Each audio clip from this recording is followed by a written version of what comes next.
So നമ്മൾ ഇന്ന് നിങ്ങളുടെ ലൈഫിൽ ഒരു ഇമ്പോർട്ടൻറ്റ് സെറമണി നമ്മളെ കണ്ടക്ട് ചെയ്യുന്നത്. നിങ്ങളെ ഏവിയേഷൻ ആ ഒരു ലോകത്തേക്ക് കടന്നു വന്നിട്ട് നിങ്ങളെ ഒഫീഷ്യലി ഈ ഒരു ലോകത്തേക്ക് നമ്മൾ വെൽക്കം ചെയ്യുന്ന സെറമണിയാണ് നമ്മളിന്ന് കണ്ടക്ട് ചെയ്യുന്നത്.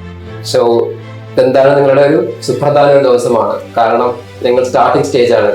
U are at the right place at the right time എന്ന് ഞാൻ പറയുന്നു.